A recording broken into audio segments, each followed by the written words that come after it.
Today, I'll share our novel 3D RNA imaging technique for adult mouse brain, published on bioRxiv in 2022. The video you see now features 3D imaging of pulpalbumin messenger RNA in an 8-week-old mouse brain, all made possible by our techniques. Let's dive in. Let's take a look at the outline of today's presentation. First, I'll discuss the background and technical requirements for 3D RNA imaging. Next, I'll explain the pipeline of new imaging technique we've developed. We call it TrickDisco. In this section, I'll focus on three key issues: how to maintain RNA integrity in the tissue, how to control probe penetration, and how to clear tissue for the RNA detection. After that, I'll present some application of our technique. Finally, I'll wrap up with a summary of the presentation. Let's get started. Let's begin with the introduction. 3D imaging encompasses a variety of technologies. Here, I've categorized them into 4 groups: tissue clearing, 3D staining, 3D imaging, and 3D image analysis. Tissue clearing can render biological tissue optically transparent, as shown here, and 3D staining label molecular targets with fluorescent dye, even inside of the tissue. The current advanced light sheet microscopy allows us to image the optically cleared tissue, and we can reconstruct and analyze these 3D images using various software packages.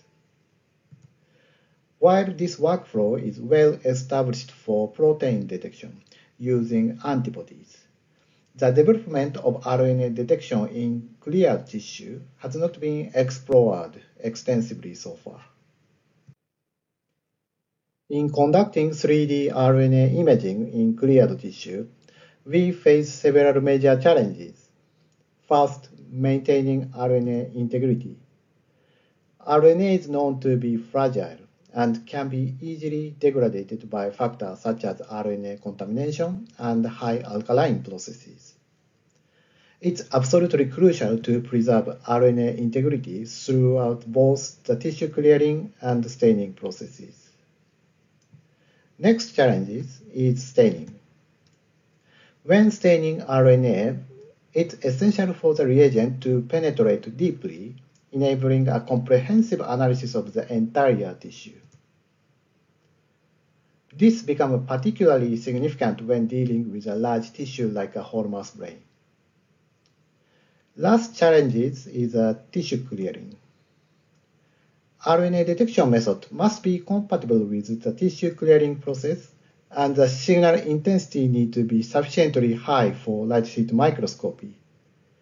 Additionally, achieving a high level of tissue transparency is essential for light sheet microscopy. In our research, we have successfully addressed these challenges with a highly reproducible method we've named TrickDisco. This method facilitates RNA staining in whole adult mouse brain. Next, I'll explain the technique we used to solve these 3 challenges one by one. First, let's discuss RNA integrity. Why is maintaining RNA integrity so important? This slide provides a typical example of how 3D RNA imaging can be affected by RNA contamination.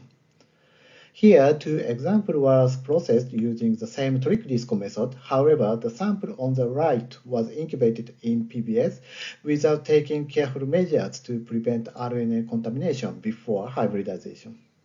As you can see here, a signal was greatly diminished compared to the left images. This example clearly demonstrates that preserving RNA is crucial for 3D RNA imaging. Next, I'll guide you through the TrickDisco pipeline and explain how we safeguard RNA integrity. The TrickDisco pipeline consists of several steps: fixation, dehydration, permealization, bleaching, blocking, hybridization, signal amplification, trig processing, and organic solvent clearing. This is a 15-day protocol in total for the whole adult mouse brain. To protect RNA within the tissue, we adopted two strategies. First, we utilized polyvinyl sulfonic acid, PVSA, an economical chemical known to function as an RNase inhibitor. The trig disco pipeline incorporates PVSA during the in situ hybridization process as shown here. Our research demonstrated that PVSA did not interfere with either hybridization or signal amplification. Second measure involves optimizing the protocol to minimize RNase activity. We start by fixing the tissue with paraformaldehyde solution, a condition in which RNase is inactive.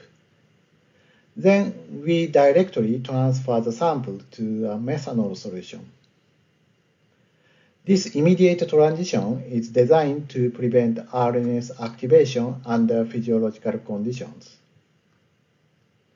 After dehydration in methanol, the sample is directly transferred to a formamide solution, which is known to protect RNA.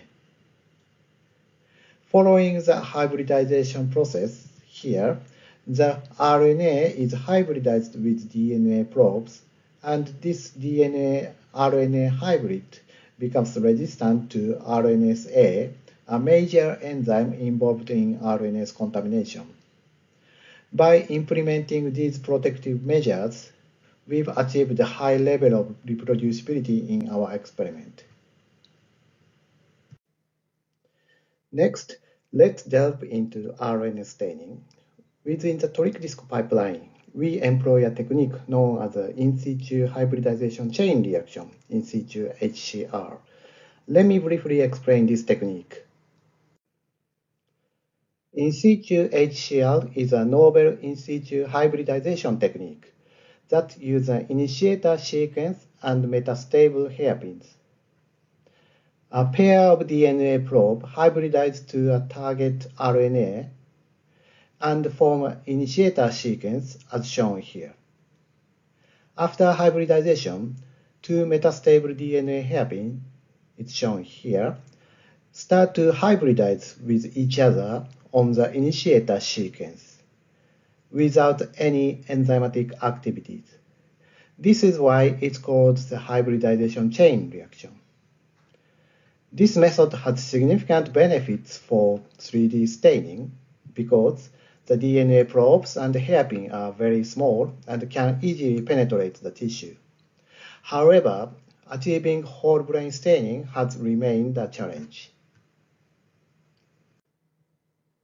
Now, let me show you some typical example of whole brain staining using the in situ HCR method.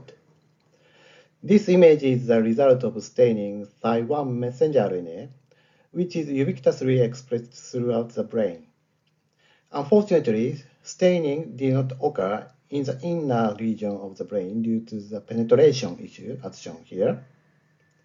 However, with our method, reagent can fully penetrate the brain tissue, as shown here. Here is another example of mRNA staining. The staining of MALAT1, a non-coding RNA ubiquitously expressed in the brain, was only visible on the brain surface, as shown here. It seems that the DNA hairpins get consumed on the surface of the brain, which prevent further penetration of the probes. Yet, with our method, we are able to achieve full penetration of the reagents and observe uniform signals throughout the entire brain, as shown here. So, what exactly does our method involve? The answer is simple. We adjust the temperature during the in situ HCR. We found that by changing the incubation temperature, we can modify the efficiency of the in situ HCR reaction. Although this reaction is usually performed at room temperature, we discovered that reducing the incubation temperature to 4 degrees Celsius lowers the efficiency of the in situ HCl, which enables the reagents to penetrate deeper into the tissue. By controlling the efficiency of the in situ HCl, we've managed to ensure complete penetration of staining reagents throughout the entire brain. The final aspect of our method involves tissue clearing. It's crucial to ensure that the DNA chain generated by in situ hybridization chain reaction here, this chain should not get washed out from their original location during the tissue clearing processes. Simultaneously, the tissue must be sufficiently cleared for light sheet microscopy. In order to fulfill both requirements, we've developed a procedure called a TRIC, which we apply before tissue clearing here. Now, let me explain how we developed the TRIC process, detailing how we managed to maintain DNA chain and how we achieved a high degree of transparency.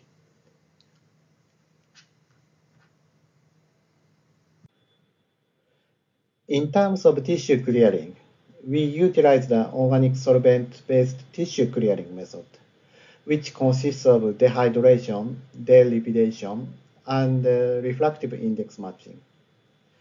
To optimize the preservation of the signal during tissue clearing, we investigated the effect of various buffers and dehydration conditions on the DNA chains hybridized in situ. This slide shows how much of the amplified DNA chains were retained across various buffers. These include methanol at different concentrations, and PBS, 5-XSSC, and 2 different concentrations of Tris HCl buffer.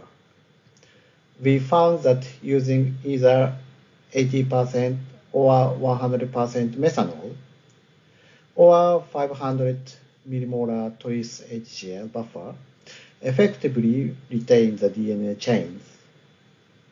Conversely, other buffer conditions like water, PBS, and 20% methanol completely eliminated the signal, while others partially removed it.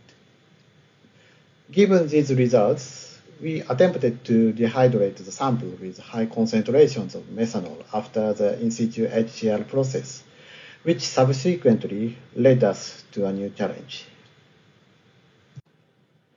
The challenge we faced was related to tissue transparency.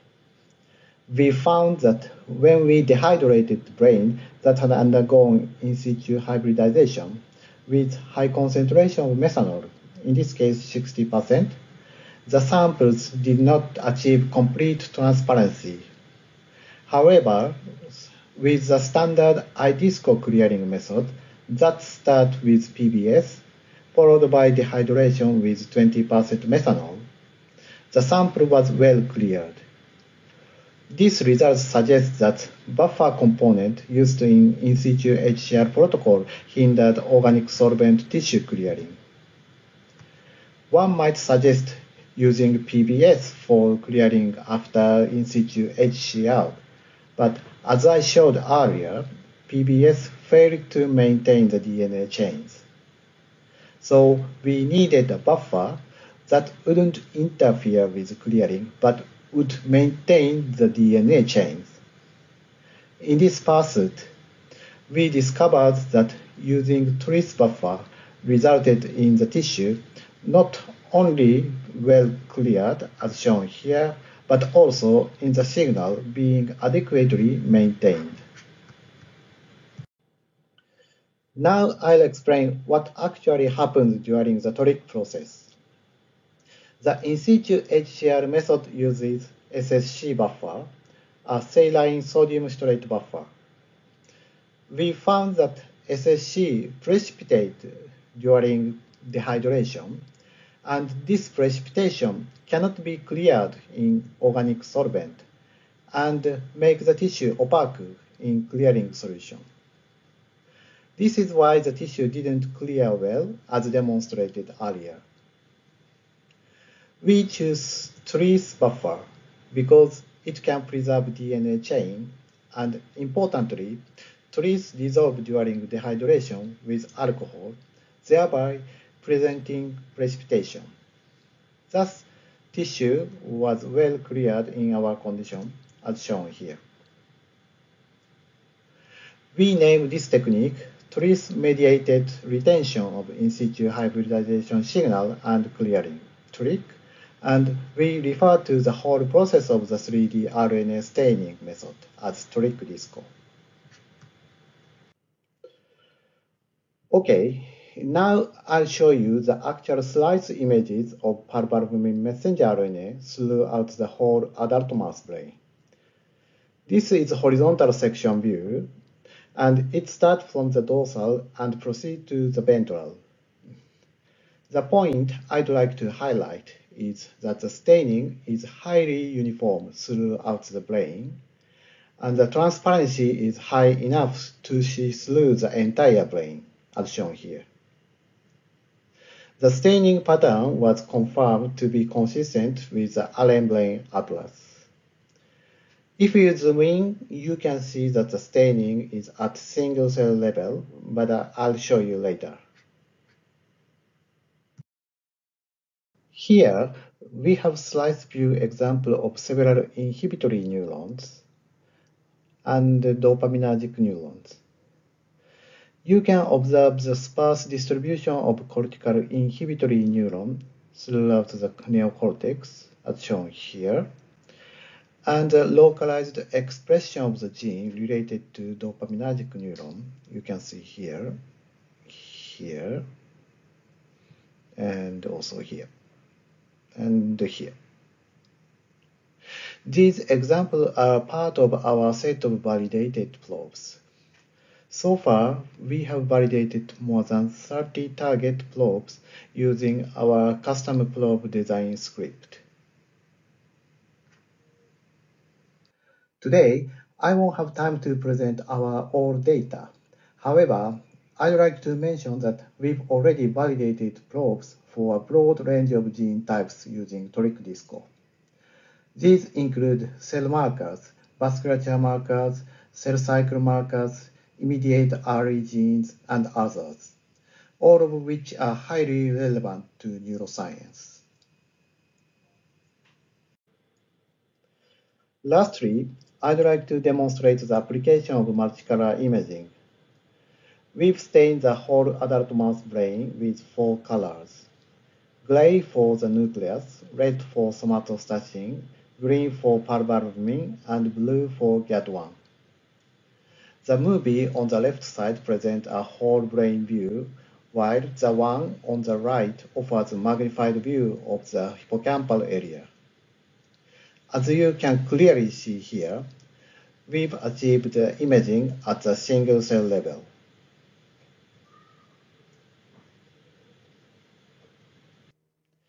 Here is the summary of TRIC-DISCO method.